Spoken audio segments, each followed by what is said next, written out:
Hello दोस्तों, मैं विपिन कुमार, आपका एग्रीकल्चर स्टडी वीके में स्वागत है। आज हम इस वीडियो में यूपी कैडेट के प्रश्नों की बात करेंगे जो एग्ज़ाम में पूछे जाते हैं। और जो हमारी लास्ट वीडियो थी, जो हमारा पार्ट 1 था वीडियो का, उसमें हमने 50 क्वेश्चन करा दिए थे। अब बात करते हैं हम 51 की, प्रश्न नंबर 51 की, जो हमने होमवर्क दिया था। तो उसका आंसर आपने बताया हो, सही बताया हो। और अब बात करते हैं इसमें कि हमने क्या क्वेश्चन दिया था। वो दिया था पौधे का प्रजनन अंग है, जड़ है, तना, पत्ती, पुष्प। मतलब जो पौधे का प्रजनन अंग जो होता है वो कौन सा होता है? तो वो होता है पुष्प। ऑप्शन नंबर डी सही है इसका। बात करते हैं प्रश्न नंबर 52 की। प्रश्न नंबर 52 है कि गेहूं में निमेटोड से होने वाला रोग कौन सा है? मतलब जो गेहूं में निमेटोड रोग होता है उससे कौन सा रोग होता है? तो गेहूं का सेहू रोग होता है, या करनाल बंटल होता है, या काली गेरुई होता है, या अनावृत्ति कंडवा होता है। तो जो उसमें रोग होता है वो होता है गेहूं का सेहू रोग। ऑप्शन नंबर ए सही है। बात करते हैं प्रश्न नंबर 53 की। 53 है चूहे के नियंत्रण के लिए प्रयोग किया जाता है। मतलब जो चूहे के नियंत्रण के लिए जो प्रयोग किया जाता है, मतलब उसके लिए मारने के या खेत में चूहे लग जाते हैं उसके लिए बचाने के लिए किस दवा का प्रयोग किया जाता है? तो इंडोसल्फान का प्रयोग किया जाता है, या मेलासियान का प्रयोग किया जाता है, या जिंक फास्फाइड का, या कैल्शियम फास्फेट का प्रयोग किया जाता है? तो जो चूहे के लिए किया जाता है वो किया जाता है जिंक फास्फाइड का प्रयोग किया जाता है। Option number C. बात करते हैं प्रश्न नंबर 54 की। प्रश्न नंबर 54 है कि प्रश्न नंबर 54 है इसमें कि फेलेरिस माइनस किस फसल की मुख्य खरपतवार है? आप सब जानते होंगे कि ये फेलेरिस जो माइनर है ये गेहूं की फसल में लगता है और इसे गेहूं का मामा भी कहते हैं। तो ये किस में लगता है? गेहूं में। ऑप्शन नंबर सी सही है इसका। बात करते हैं प्रश्न नंबर 55 की। 55 है गन्ने का सर्वाधिक उत्पादन वाला राज्य कौन सा है? मतलब जो गन्ने का सबसे ज़्यादा उत्पादन करता है वो राज्य कौन सा है? मतलब उत्तर प्रदेश है, महाराष्ट्र है, या तमिलनाडु है, या हरियाणा है? तो जो गन्ने का सबसे ज़्यादा उत्पादन जो करता है वो करता है तमिलनाडु। ऑप्शन नंबर सी सही है इसका। बात करते हैं प्रश्न नंबर 56 की। प्रश्न नंबर 56 है कि गन्ने में अर्धसाली फसल कितने समय में तैयार हो जाती है? मतलब जो अर्धसाली गन्ना होता है वो कितने समय में तैयार हो जाता है? 6 से 8 माह में, या 10 से 12 माह में, या 12 से 14 माह में, या 18 से 20 माह में? तो जो अर्धसाली गन्ना होता है वो गन्ना 18 से 20 माह में पककर तैयार हो जाता है। मतलब 2 साल की फसल में, 2 साल से कम में वो अर्धसाली हो जाता है। और बात करते हैं प्रश्न नंबर 57 जो है नीली क्रांति किससे संबंधित है? जो नीली क्रांति है वो किससे संबंधित है? तिलहन उत्पादन से है, दुग्ध उत्पादन से है, मत्स्य उत्पादन से है, या अंडा उत्पादन से है? तो जो नीली क्रांति है वो मत्स्य उत्पादन से है। Option number C. और हमने जो जितनी भी क्रांतियां हैं उन क्रांतियों की वीडियो हमने ऑलरेडी बना रखी है। आप प्ले लिस्ट में जाके उसे देख सकते हैं कि कौन सी क्रांति किससे संबंधित है, और उनके जनक भी हमने बताए हैं। तो आप वहां से, या मतलब डिस्क्रिप्शन बॉक्स में हमने इसके लिंक दे रखी है, वहां से आप देख सकते हैं। तो बात करते हैं प्रश्न नंबर 58 की। प्रश्न नंबर 58 है कि हरा सोना किसे कहा जाता है? मतलब हरा सोना किसे कहा जाता है? तो अफीम को कहा जाता है, या कपास को कहा जाता है, या पाइराइट्स को कहा जाता है, या आलू को? तो हरा सोना जो कहा जाता है वो कहा जाता है अफीम को। ऑप्शन नंबर ए। अब बात करते हैं प्रश्न नंबर 59 की। प्रश्न नंबर 59 है कि प्याज उत्पादन में किस राज्य का प्रथम स्थान है? जो प्याज है उसका उत्पादन जो है प्रथम कौन से राज्य में है? तो महाराष्ट्र में है प्रथम स्थान, या गुजरात में है, या पश्चिम बंगाल में है, या उत्तर प्रदेश में? तो प्रथम स्थान जो है प्याज का वो प्रथम स्थान है महाराष्ट्र में, जिसका उत्पादन किया जाता है प्रथम स्थान। और बात करते हैं प्रश्न नंबर 60 की। प्रश्न नंबर 60 है कि किस राज्य को सोयाबीन राज्य कहा जाता? मतलब ये क्वेश्चन बहुत महत्वपूर्ण क्वेश्चन है और ये एग्जाम में पूछा जाता है ज़्यादातर। तो किस राज्य को सोयाबीन का राज्य कहा जाता है? तो उत्तर प्रदेश को कहा जाता है, महाराष्ट्र को कहा जाता है, या गुजरात को, या राजस्थान को? तो जो सोयाबीन राज्य जो कहा जाता है वो कहा जाता है मध्य प्रदेश के लिए। ऑप्शन नंबर बी सही है। इसका बात करते हैं 61 की। 61 है कि विश्व में सबसे अधिक मक्का उत्पादन करने वाला देश कौन सा है? मतलब जो विश्व में सबसे ज़्यादा मक्का उत्पादन करने वाला देश कौन सा है? तो नाइजीरिया है, या चीन है, या USA है, या रूस है? तो सबसे ज़्यादा जो उत्पादन करता है मक्का का, जो उत्पादन करता है विश्व में, वो करता है USA। Option number C. बात करते हैं 62 की। प्रश्न नंबर 62 क्या है? तो 62 में है कि सर्वाधिक सिंचित क्षेत्र वाला राज्य कौन सा है? मतलब जो सिंचित क्षेत्र है वो सर्वाधिक कौन सा क्षेत्र है? तो उत्तर प्रदेश है, राजस्थान है, या पंजाब, या मिजोरम? तो जो सर्वाधिक सिंचित क्षेत्र जो है वो है उत्तर प्रदेश, क्योंकि एक यूपी ही ऐसा है जो सर्वाधिक सिंचित क्षेत्र जो राज्य है। बात करते हैं प्रश्न नंबर 63 की। प्रश्न नंबर 63 है कि भारत में प्रथम पंचवर्षीय योजना प्रारंभ हुई थी। जो भारत में प्रथम पंचवर्षीय योजना प्रारंभ हुई थी वो कब हुई थी? तो 1 अप्रैल 1951 को हुई थी, या 1 अप्रैल 1950 को हुई थी, या 1 अप्रैल 1952 को हुई थी, या 1 अप्रैल 1953 को हुई थी? तो जो पंचवर्षीय प्रथम योजना जो हुई थी वो हुई थी 1 अप्रैल 1951 को, और जिस पंचवर्षीय योजना में कृषि के लिए बढ़ावा दिया गया था। ऑप्शन नंबर ए सही है। इसका बात करते हैं 64 की। प्रश्न नंबर 64 है प्रति हेक्टेयर उर्वरक उपयोग किस राज्य का सबसे अधिक है? मतलब जो प्रति हेक्टेयर उर्वरक जो है उपयोग किस राज्य में सबसे अधिक है? तो वो हरियाणा में है, या पंजाब में, या आंध्र प्रदेश में, या उत्तर प्रदेश में? तो सबसे ज़्यादा जो है वो है पंजाब में। Option number B. बात करते हैं प्रश्न नंबर 65 की। प्रश्न नंबर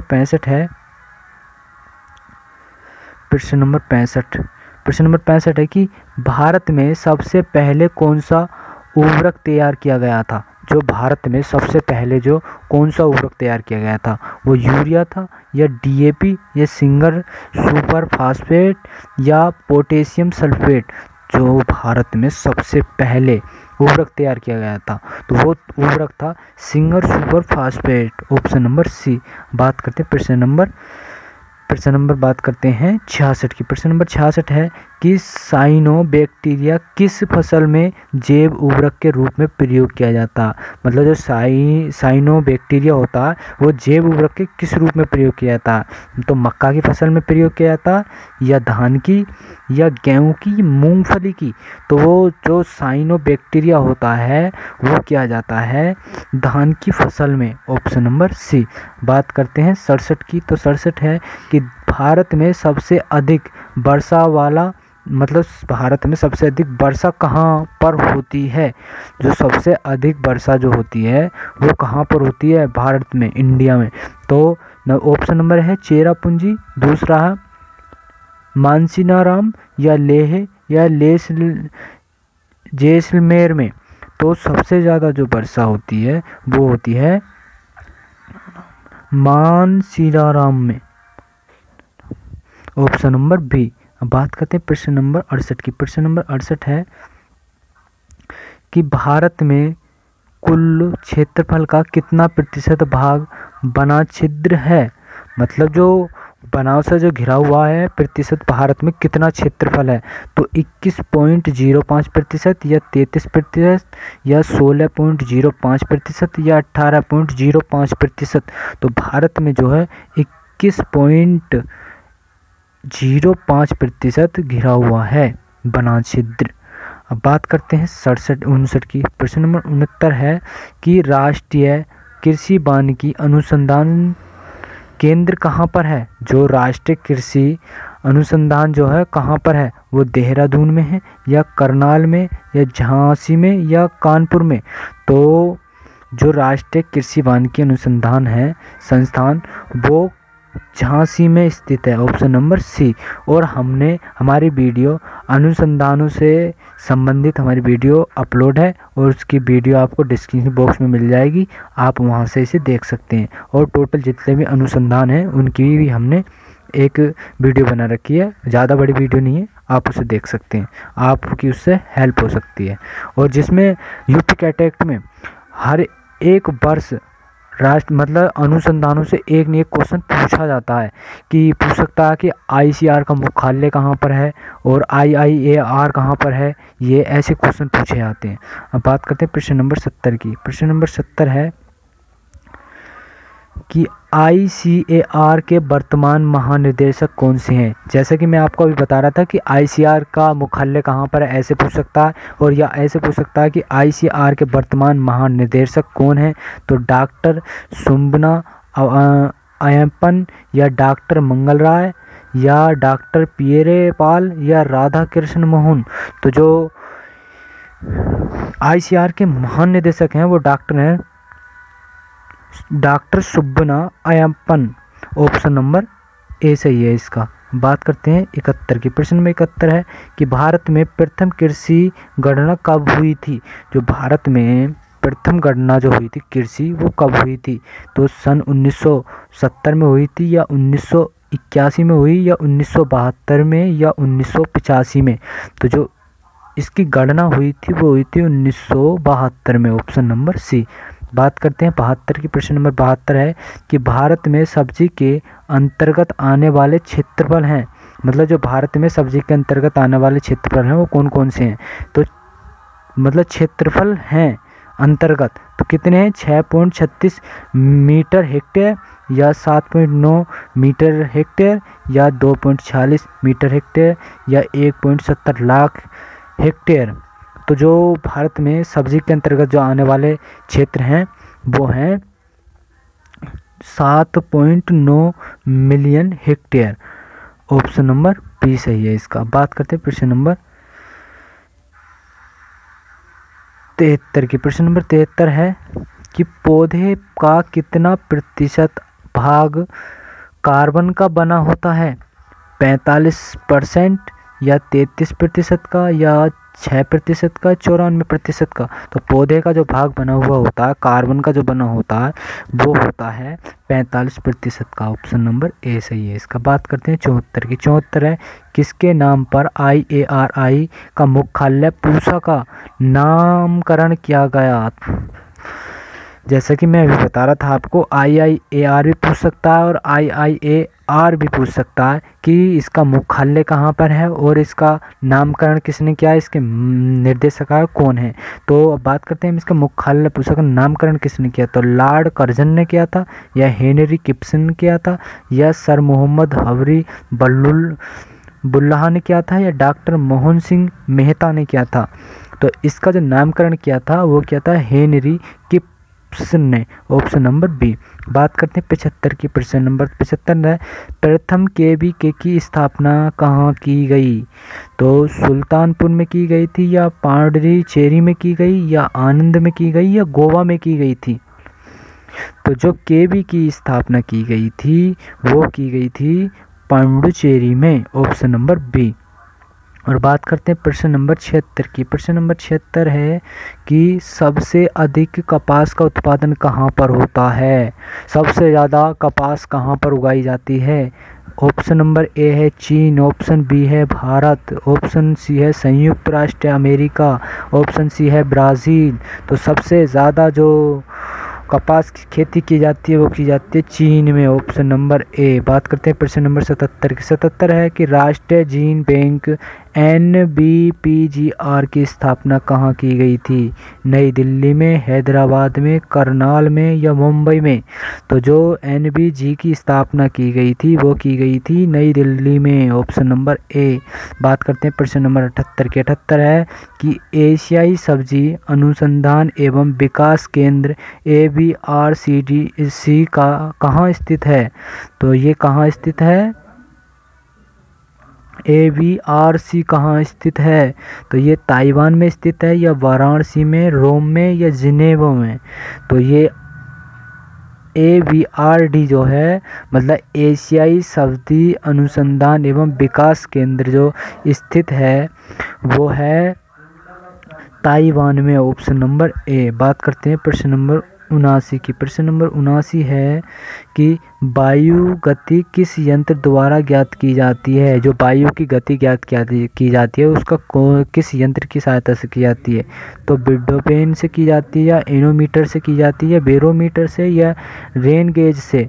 तो वायु की गति जो मापी जाती है वो मापी जाती है एनोमीटर से। Option number B. बात करते हैं प्रश्न नंबर 80 की। 80 है भारत में अधिकतम वर्षा किस मानसून से होती है। जो भारत में अधिकतम वर्षा जो होती है वो किस मानसून से होती है। तो वर्षा जो होती है वो होती है कौन से मानसून से होती है। दक्षिण पूर्व मानसून से, या उत्तर पूर्व मानसून से, या दक्षिणी पश्चिमी मानसून से, या उत्तरी दक्षिणी मानसून से। तो जो वर्षा होती है वो होती है दक्षिणी पश्चिमी मानसून से। जो दक्षिणी से जो हवाएं चलती हैं दक्षिणी से और पश्चिम की ओर जो मानसून आता है तब वर्षाएं होती हैं। बात करते हैं 81 है प्रति हेक्टेयर मक्का उत्पादन में किस राज्य का प्रथम स्थान है। मतलब जो प्रति हेक्टेयर के हिसाब से जो मक्का उत्पादन की जाती है उसमें प्रथम स्थान कौन से राज्य का है। तो पंजाब का है, या मिजोरम का है, तमिलनाडु, या आंध्र प्रदेश। तो जो प्रथम स्थान है वो है पंजाब का। ऑप्शन नंबर ए। बात करते हैं प्रश्न नंबर 82 की। प्रश्न नंबर 82 है कि बिनोले के बीज में कितने प्रतिशत तेल पाया जाता है। जो बिनोला होता है उसमें तेल की मात्रा कितनी होती है। 18% होती है, 36%, या 86%, या 24%। तो बिनोले में जो प्रतिशत मात्रा होती है वो होती है 18%। ऑप्शन नंबर ए। बात करते हैं प्रश्न नंबर 83 की। प्रश्न नंबर 83 है कि कटाई हेतु गन्ने का विकसित प्रतिशत मतलब शर्करा की मात्रा कितनी होती है। 18 से 20% होती है, 20 से 22% होती है, 24 से 26%, या 26 से 28%। तो कितनी होती है। जो कटाई के समय जो गन्ना की मात्रा होती है मतलब गन्ने में जो शर्करा की मात्रा होती है वो होती है 18 से 20%। ऑप्शन नंबर ए। और इसमें चीनी की मात्रा कितनी होती है। तो पूछी जाए कि गन्ने में चीनी की मात्रा कितनी होती है। गन्ने के में जो चीनी की मात्रा होती है वो 9 से 12% के बीच में होती है। और बात करते हैं 84 की। प्रश्न नंबर 84 है गेहूं में बोनी जाति की बुवाई की उचित गहराई कितनी है। तो उचित गहराई जो है 3 सेंटीमीटर है, या 5 सेंटीमीटर, 7 सेंटीमीटर, या 8 सेंटीमीटर। तो उसकी है 5 सेंटीमीटर गेहूं की बोनी जुताई के लिए। जाति के लिए जो बोनी जातियाँ हैं उनकी बुवाई के लिए 5 सेंटीमीटर उपयुक्त रहती है, अच्छी मानी जाती है। बात करते हैं 50 की। प्रश्न 50 है डिबलर से गेहूं की बुवाई करने पर बीज दर प्रति हेक्टेयर होगा। मतलब अगर डिबलर से हम बुवाई करते हैं गेहूं की तो उसके लिए बीज दर कितनी होगी। तो 25 से 30 किलोग्राम, या 50 से 60 किलोग्राम, या 100 से 110 किलोग्राम, या 120 से 130 किलोग्राम। तो उसके लिए होगी 25 से 30 किलोग्राम। ऑप्शन नंबर ए। बात करते हैं प्रश्न नंबर 86 की। प्रश्न नंबर 86 है कि गेहूं प्लस सरसों की सहफसली खेती का सही क्रम क्या है। मतलब अगर गेहूं बोवे हम और सरसों बोते हैं तो उसका सहफसली जो होगी उसका सही क्रम क्या होगा। 1.9 अनुपात होगा, या 9:1 होगा, या 2:3 होगा, या 3:2 होगा। तो उसका जो होगा वो होगा 9:1 में। Option number B. बात करते हैं 87 की। प्रश्न नंबर 87 है निम्नलिखित में से कौन सी हरी खाद की फसल नहीं है। मतलब जो हरी खाद की फसल कौन सी नहीं है इसमें। सनई हरी खाद है, ढैंचा हरी खाद है, मूंग हरी खाद है, लेकिन सरसों हरी खाद नहीं है। ऑप्शन नंबर डी ही इसका आंसर है। बात करें प्रश्न नंबर 88 की। प्रश्न नंबर 88 निम्नलिखित में से कौन सी उद्भिद फसल है। उद्भिद फसल कौन सी है। तो गन्ना है, या सोयाबीन है, या तंबाकू, या मिर्च। तो जो उद्भिद फसल है वो है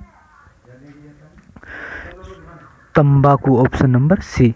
बात करते हैं प्रश्न नंबर 89 की। प्रश्न नंबर 89 है कि निम्नलिखित में से कौन सी कीट आकर्षण फसल है। तो मटर है, आलू है, मक्का है, या भिंडी। तो कीट जो आकर्षित हो जाते हैं कौन सी फसल है ऐसी जिस पर कीट आकर्षित हो जाते हैं वो है ऑप्शन नंबर डी। भिंडी पे जो है भिंडी पे ज़्यादातर जो कीट होते हैं उसे भिंडी के पत्ते को खाने के लिए चले जाते हैं, और वही कीट आकर्षित एक फसल ऐसी है कि उस पर कीट अद्भुत के ही खुद ही पहुंच जाते हैं, तो इसका ऑप्शन डी है। बात करें प्रश्न नंबर 90 की। प्रश्न नंबर 90 है, गेहूं के दाने में कार्बोहाइड्रेट की प्रतिशत मात्रा होती है। गेहूं के दाने में जो प्रतिशत मात्रा होती है वो कितनी होती है? तो 11% होती है, या 45%, या 70%, या 85%। तो गेहूं में जो होती है वो होती है 70%, ऑप्शन नंबर सी। बात करते हैं प्रश्न नंबर 91 की। 91 है, गेहूं की फसल में लगने वाली पहाड़ी बंट, करनाल बंट तथा अनावृत कंडुआ को नियंत्रित करने के लिए किस कवकनाशी से उपचारित किया जाता है? मतलब जो गेहूं में के फसल में लगने वाली जो पहाड़ी बंटल होता है और करनाल बंट होता है और अनावृत्ति कंडुआ होता है, इसके नियंत्रण के लिए कवकनाशी का उपचारित किया जाता है। तो बबास्टिन का प्रयोग, या बीटाबेक्स का, या एग्रोसन GN का, या उपरोक्त सभी का प्रयोग किया जाएगा? तो इसके लिए जो प्रयोग किया जाएगा वो इन शहरी दवाइयों का प्रयोग किया जाएगा, कवकनाशी का। ऑप्शन नंबर डी सही है इसका। बात करते हैं प्रश्न नंबर 92 की। प्रश्न नंबर 92 है कि धान की संकर किस्म सबसे अधिक किस देश में उगाई जाती है? जो धान की संकर किस्म होती है वो सबसे अधिक किस देश में उगाई जाती है? भारत में, चीन में, या इंडोनेशिया में, या फिलीपींस में? तो सबसे ज़्यादा जो उगाई जाती है चीन में उगाई जाती है, ऑप्शन नंबर बी। बात करते हैं प्रश्न नंबर 93 की। प्रश्न नंबर 93 है कि सोयाबीन का जन्म स्थान क्या है? सोयाबीन का जन्म स्थान क्या है? तो सोयाबीन का जन्म स्थान अमेरिका, या भारत, या चीन, या ब्राज़ील? तो भारत जो सोयाबीन का जन्म स्थान है वो है ऑप्शन नंबर सी। बात करते हैं प्रश्न नंबर 94। प्रश्न नंबर 94 है, सोयाबीन को बोने का उचित समय है। सोयाबीन का जो बोने का उचित समय है वो जून जुलाई है, अगस्त सितंबर है, या अक्टूबर नवंबर है, या फरवरी मार्च है? तो सोयाबीन का जो उचित समय माना जाता है या है जो सोयाबीन का वो है जून जुलाई में बो दिया जाता है, ऑप्शन नंबर ए। और आपको हमारी वीडियो अच्छी लग रही हो तो वीडियो को लाइक ज़रूर करें, और बाद में लाइक की ध्यान नहीं रहती तो लाइक ज़रूर करें वीडियो को। और वीडियो अच्छी लगी हो, बहुत मेहनत से वीडियो बनती है। अब बात करते हैं प्रश्न नंबर 95। प्रश्न नंबर 95 है कि सरसों की खली में कितने प्रतिशत प्रोटीन पाई जाती है? 10 से 15%, 15 से 20%, 30 से 35%, 45 से 50%। तो सरसों में जो खली की प्रतिशत मात्रा जो पाई जाती है वो पाई जाती है 45 से 50%, ऑप्शन नंबर डी। बात करते हैं प्रश्न नंबर 96 है, निम्नलिखित में से कौन सी राई या लाहा की उन्नत किस्म नहीं है? मतलब जो राई और लाहा की जो उन्नत किस्म नहीं है वो कौन सी है? वरुण है, या क्रांति है, या पूसा गोल्ड है, या शिलाजीत है? तो जो राई और लाहा की किस्म जो नहीं है वो है ऑप्शन नंबर डी, शिलाजीत जो है ये प्रजाति इनकी नहीं है, नहीं लाहा की है नहीं राई की है, ऑप्शन नंबर डी सही है इसका। बात करें प्रश्न नंबर 97। प्रश्न नंबर 97 में निम्नलिखित में से किसमें प्रोटीन सबसे अधिक पाई जाती है? तो सबसे ज़्यादा जो प्रोटीन पाई जाती है वो किस में पाई जाती है? अंडे में पाई जाती है, या मांस में पाई जाती है, या मछली में, या सोयाबीन में? तो सबसे ज़्यादा जो प्रोटीन की मात्रा पाई जाती है वो पाई जाती है सोयाबीन में। कितनी पाई जाती है? 40 से 42% तक प्रोटीन पाई जाती है सोयाबीन में। और बात करते हैं प्रश्न नंबर 98 की। प्रश्न नंबर 98 है कि अरहर में लगने वाली बंध्यता मोज़ेक किसके कारण होता है?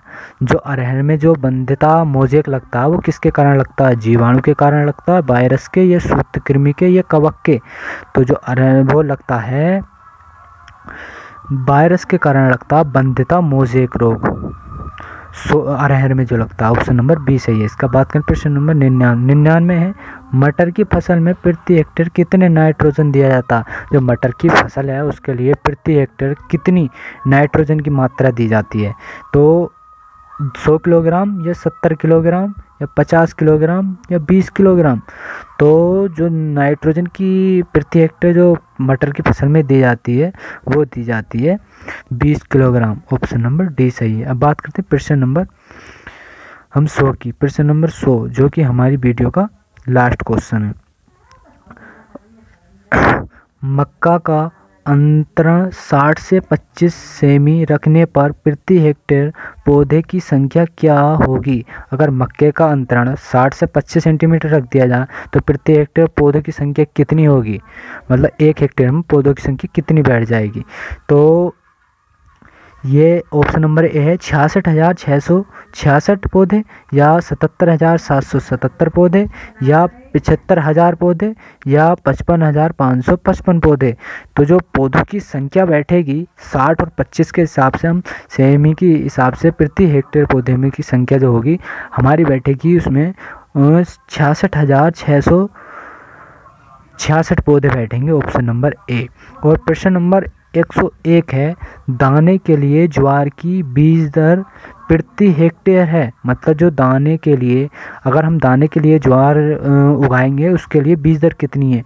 4 से 5 किलोग्राम, 12 से 15 किलोग्राम, या 20 से 25 किलोग्राम, या 75 से 80 किलोग्राम। तो इसका आंसर आपको कमेंट बॉक्स में बताना है, यह आपको होमवर्क क्वेश्चन है। और अगर आपको वीडियो अच्छी लगी हो तो वीडियो को लाइक करें और वीडियो को कमेंट करके बताएं कि वीडियो कैसी लगी। और आपको वीडियो और आगे की चाहिए, अच्छी और वीडियो चाहिए आपको, तो हमें कमेंट करके ज़रूर बताएं, तो हम आगे की वीडियो और बना देंगे। और जो हमारे चैनल पर नए हैं वो चैनल को सब्सक्राइब कर लें और बेल आइकन को प्रेस कर लें, जिससे आने वाली वीडियो का नोटिफिकेशन आप तक पहुँचे। और मिलते हैं फिर अगली वीडियो में, तब तक के लिए बाय।